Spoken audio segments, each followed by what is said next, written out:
నమస్తే అండి.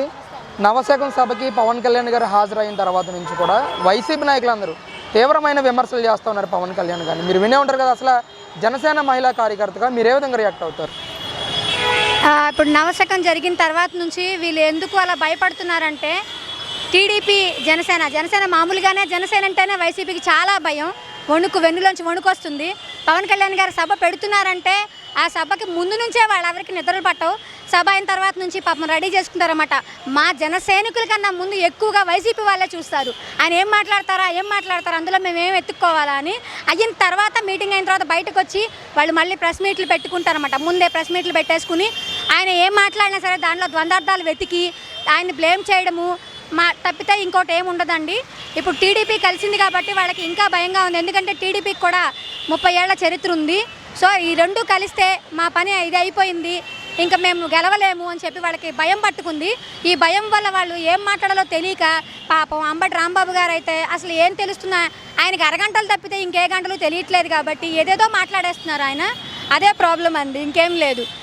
మేడం, ముఖ్యంగా నవశకం సభలో ఆ సభను మొత్తం మీరు చూసే ఉంటారు. ఆ సభ అట్రప్లాప్ అయ్యిందని జనసేన టీడీపీతో పొత్తు పెట్టుకున్న తర్వాత జనసేన కార్యక్రమాలు ఎక్కడ చేసినా సరే జనసేన సైనికులే ఈరోజు వెళ్ళట్లేదా సభలకు అనే విధంగా కూడా వైసీపీ నాయకులు విమర్శలు చేస్తున్నారు. దీన్ని ఎంతవరకు సమర్థిస్తారు? అసలు కొంచెం అలా అన్న వాళ్ళందరినీ ఒక్కసారి కళ్ళ డాక్టర్ దగ్గరికి వెళ్తే బాగుంటుందన్న అభిప్రాయం అండి. పాపం కళ్ళు కనిపించట్లేదు అనుకుంటా.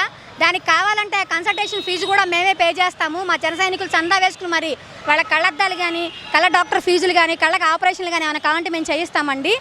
అలాగే సభకి ఎవరు వెళ్ళలేదంటున్నారు. ఒక్కసారి మీ ఛానళ్ళు కాకుండా మామూలుగా జనాలకు సంబంధించి ఏదన్నా వెళ్ళి చూడండి. లేదంటే మీకు ఆల్రెడీ వచ్చి ఉంటాయి, విజువల్స్ వచ్చి ఉంటాయి. మీ పోలీసు వాళ్ళు ఉంది కదా, మీ చేతిలోనే ఉంది, వాళ్ళ దగ్గర విజువల్స్ ఉంటాయి. వాళ్ళ దగ్గర నుంచి ఒక్కసారి ఆ విజువల్స్ తెప్పించుకుని చూడండి, తెలుస్తుంది. ఏదో మీ సభకు వచ్చినట్టు బలవంతాన కారుల్లో, బండుల్లో, బస్సుల్లో, స్కూల్ బస్సుల్లో స్కూల్ పిల్లల్ని, టీచర్ని, లేకపోతే డ్వాక్రా పథకాలు రావని చెప్పేసి వాళ్ళని తీసుకురావడం కాదండి. ఆ పథకాలు ఇస్తాము అని చెప్పి మాత్రమే మీరు అటెండ్ అయితేనే పథకాలు ఇస్తామని చెప్పి వాళ్ళందరినీ తీసుకొస్తున్నారు. మా సభకి పథకాలు అవసరం లేదు, డబ్బులు అవసరం లేదు, బిర్యానీ అవసరం లేదు, మందు అవసరం లేదు. మా సొంత డబ్బులతో మేము వస్తాం. ఎక్కడికైనా సరే పవన్ కళ్యాణ్ గారు పిలుపు ఉంటే చాలు, మేమందరం వచ్చేస్తాము.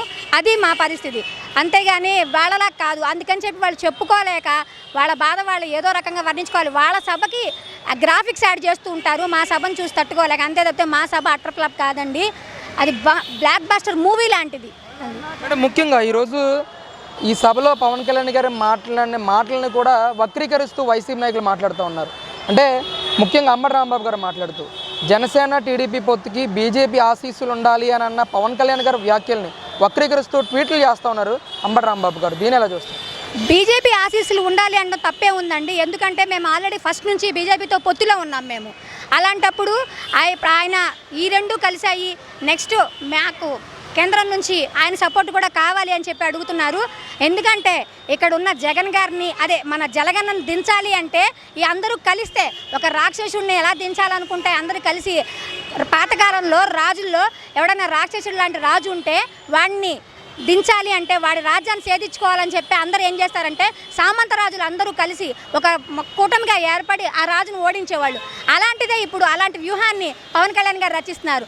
దానికి ఆశీస్సులు మీరు ఎలా అనుకున్నా ఒకటేనండి, మీ ఓటమి తథ్యము. దానికోసం పాపం వాళ్ళు ఏదో ఒకటి చెప్పుకోవాలి కాబట్టి ఆ స్క్రిప్టులు తయారు చేసుకోవడం చేతకాక ఏదేదో మాట్లాడుతున్నారు. మీరు రాక్షసుని దించడానికి కూటమి ఏర్పడిందని అన్నారు. ఒకవైపు సింహాన్ని ఎదుర్కోవాలంటే తోడేళ్ళు ఒకటి అవ్వాలని చెప్పి వైసీపీ నాయకులు ప్రతి సభలో జగన్ గారు కూడా ఇదే మాట మాట్లాడుతూ ఉన్నారు. ఎలా చూస్తారు మేడం? మరి సింహం అయితే జనాల్లోకి, సింహం వేటాడేటప్పుడు ఒక్కసారి గమనించండి, అడవిలో మీరు ధైర్యంగా వచ్చి వేటాడుతుంది సింహం అనేది. అంతేగాని చెప్పి పరదాలు కప్పుకుని అంతా ముసుగులో ఇటు నుంచి అరగంట ఆపేసి అరగంట ముందు ట్రాఫిక్ ఆపేసి అరగంట తర్వాత ఆపేసి ఎవ్వరు తిరగకుండా పక్కన ఎవడు వెళ్లకుండా చేస్తుంది. మరి అంత సింహం అయితే అలా ఎలా వస్తుందండి? సింహం బయటికి రావాలి కదా. ఎవడో తెచ్చి పేటాడితే అది ముసలి సింహం అవుతుంది, అంతేగాని మామూలు సింహం కాదు. లోకేష్ గారు నారా లోకేష్ గారు పవన్ కళ్యాణ్ గారిని ఇద్దరిని కూడా బ్రహ్మానందంలా కామెడీ చేస్తున్నారని, జగన్కి సవాల్ విసురుతూ వీళ్ళిద్దరూ కామెడీ పంచులు వేస్తున్నారని చెప్పి వెల్లంపల్లి శ్రీనివాసరావు గారు మాట్లాడుతూ ఉన్నారు. ఎలా చూస్తారు? మన వెల్లుల్లి గారు సారీ వెల్లంపల్లి గారు ఉన్నారు కదండి, ఆయన అంతకుముందు కొబ్బరి చెప్పల మంత్రి గారు అంటారు మాకు తెలిసి. అసలు ఆయనకి సీటు ఉందో లేదో తెలియట్లేదు. సో ఇప్పుడు ఆయనకి భయం పట్టుకుంది. ఆయన సీటుని ఏదో విధంగా తీసుకోవాలంటే ఏం చేయాలి, ముందు మన మంత్రులందరూ ఏం చేస్తే వాళ్ళకి సీట్లు వచ్చినాయని చెప్పి ఆలోచన చేసి పాపం కష్టపడి ఆయన ఇంట్లో కూర్చుని ఆలోచన చేసి ఓకే పవన్ కళ్యాణ్ గారిని విమర్శిస్తే మనకి సీట్ వస్తుంది అని చెప్పి లెక్క వేసుకుని ఇప్పుడు ఆయన ముందుకొచ్చి ఏదో రకంగా మాట్లాడుతున్నారు. అది అందువల్ల తప్పితే అందులో ఆయన మాట్లాడే దాంట్లో ఎటువంటి ఇది లేదండి. పొత్తు మీద జనసేన కార్యకర్తలు కానీ టీడీపీ కార్యకర్తలు కానీ హెల్తీ రిలేషన్ మెయింటైన్ చేస్తున్నారు, లేకపోతే ఫ్యూచర్లో ఏమైనా గొడవలు వచ్చే అవకాశం ఉందంటారు? గొడవలు రావండి. మాకేంటంటే పవన్ కళ్యాణ్ గారి మాట అంటేనే మాకు శిరసావాక్యం. అది మేమందరము ఆయన ఏమంటే అది. ఆయన నిన్న కూడా చెప్పారు, 10 ఏళ్ల పాటు జనసేన టీడీపీ కలిసి ప్రయాణం చేస్తుంది, మీరందరూ నన్ను నమ్మి రండి అని. మేము ఫస్ట్ నుంచి ఆయన కోసమే వచ్చాం పార్టీలోకి, ఆయనతోనే ఉంటాము, ఆయనతో నడుస్తాము. అందుకని మాకు వేరే డౌట్లు ఏమి లేవండి. అలాగే టీడీపీ వాళ్ళు కూడా మాతోనే నడుస్తారు. మాకు ఆ భావము ఆ భద్రత అన్నీ ఆల్రెడీ నాయకులు ఇచ్చారు కాబట్టి వాళ్ళు కూడా మేము ఎలాగైతే పవన్ కళ్యాణ్ గారు మా చెప్పింది మాకు మాట వాక్కుని ఆయన ప్రకారం మేము నడుస్తామని చెప్తున్నామో టీడీపీ వాళ్ళు కూడా అలాగే ఆచరిస్తారు కాబట్టి ఇందులో ఎటువంటి డౌట్ లేదండి. ముఖ్యంగా ఈ పొత్తుని ప్రజల కోసమే అని చెప్పి ఇరుపక్షాల నాయకులు ప్రకటించినప్పటికీ కూడా పొత్తు పవన్ కళ్యాణ్ పెట్టుకున్నది ప్యాకేజీ కోసం అని చెప్పి పెద్ద ఎత్తున ఆరోపణలు చేస్తూ ఉన్నారు.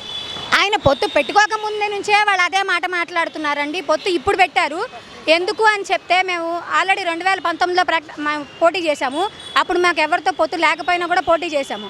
అప్పుడు ప్యాకేజ్ అని అన్నారు, ఇప్పుడు ప్యాకేజ్ అన్నారు. వాళ్ళకి ప్యాకేజ్ అనేది వాళ్ళకి అలవాటు అయిపోయి ఇప్పుడు పచ్చకామెర్లు వచ్చిన వాళ్ళకి మొత్తం లోకం మొత్తం పచ్చగా కనబడుతుంది. సేమ్ అలాగే ఇప్పుడు ఏంటంటే వాళ్ళు తీసుకున్నారు కాబట్టి అది ఎదుటివాడి మీద వేసేసి వాళ్ళు తీసుకున్నారు కాబట్టి ఎదుటివాళ్ళు కూడా తీసుకున్నట్టు అనిపిస్తుంది అనమాట. ఎవరికైనా సపోర్ట్ చేస్తే వీడు ప్యాకేజ్ ఇస్తేనే సపోర్ట్ చేశారని చెప్పి వాళ్ళ మైండ్లో ఉండి అలా మాట్లాడుతున్నారు వాళ్ళు. అంతే తప్పితే అది ప్యాకేజ్ విషయం కాదండి. ఆయన ప్యాకేజ్ తీసుకోవాల్సిన అవసరం ఆయనకి ఏంటి? కోట్లు సంపాదించాడు. ఒక సినిమా సైన్ చేస్తే జస్ట్ ఒక సినిమాకి 100 కోట్ల కన్నా ఎక్కువ సంపాదించగలడు ఆయన. అది కూడా ఐటీ రిటర్న్స్ పే చేసి, అందరికన్నా ఫస్ట్ ఐటీ రిటర్న్స్ పే చేసేది ఆయనే. అంత సంపాదించి కూడా తీసుకొచ్చి మొత్తం అంతా మా కోసం ప్రజల కోసం ఖర్చు పెడుతున్నాడు. అలాంటి ఆయన్ని విమర్శించాలంటే ముందు మనం గురివిగింజ టైపులో మన కిందేమో చూసుకోవాలి కానీ ఎదుటివాడిని అనడం కరెక్ట్ కాదు కదా. ఎలా ఉండబోతుంది అంటారు పోటీ? అసలు పోటీ అంటే ఇది వన్ సైడ్ వారేనండి, ఇందులో డౌటే లేదు. మేము మొదలు పెట్టాం కాబట్టి ఆయన ఇంటికి వెళ్ళిపోవడం ఖాయం. అలాగే ఆయన బెంగళూరు వెళ్ళిపోతే, ఆయన అసలైన ప్యాలెస్కి వెళ్ళిపోతే ఇక్కడ అందరూ తాడేపల్లి వాళ్ళు ఆంధ్ర ప్రజలందరూ ఊపిరి పీల్చుకుంటారు. మేము ఆ రోజు కోసం వెయిట్ చేస్తున్నాము. రాష్ట్రంలో వైఎస్ఆర్సీపీ పార్టీకి సంబంధించి ఇన్ఛార్జీలని కొంతమంది ఎమ్మెల్యేలని మారుస్తూ కూడా, ఎమ్మెల్యే ఇన్ఛార్జీలుగా ఉన్న వాళ్ళని కూడా మారుస్తూ కూడా కొన్ని సూచనలు అయితే తీసుకుంటా ఉన్నారు జగన్మోహన్ రెడ్డి గారు. దీన్ని ఎంతవరకు సమర్థిస్తారు మేడం? అసలు ఇలా చేసే అవకాశం? అవునండి, ఇప్పుడు మరి నీకు 175, 100 అది ఇదని మాట్లాడుతున్నారు. మరి అలాంటప్పుడు పాత వాళ్ళని కొనసాగించవచ్చు కదా. ఇప్పుడు నువ్వు ఎందుకు వాళ్ళని తీసేసి కొత్త వాళ్ళని మారుస్తున్నావు అంటే, నీకు ఆల్రెడీ పవన్ కళ్యాణ్ గారు చూసి ఓటమి భయం పట్టుకుంది. సో ఆ గెలవాలి అంటే వెతుకుతున్నావు, మా తప్పులు ఎడు జరిగినాయి, ఎక్కడ జరిగినాయి, ఏ మంత్రులు ఏ తప్పులు చేశారో చూసి ఆ తప్పుల ప్రకారం వాళ్ళందరినీ తీసేసి కొత్త వాళ్ళని పెట్టడానికి ట్రై చేస్తున్నావు. అంతే తప్పితే నువ్వు నీ ప్రక్షాళన చేసుకున్నావంటే నీకు తెలిసింది ఆల్రెడీ, నీ ఓటమి నీకు కనపడుతోంది. అది ఏదన్నా ట్రై చేస్తున్నావు అనమాట. రాక్షస ప్రయత్నాలన్నీ చేస్తున్నాడు ఆయన. ఎలాగైనా సరే గెలవాలి అని రాక్షస ప్రయత్నం అంటారు దాన్ని.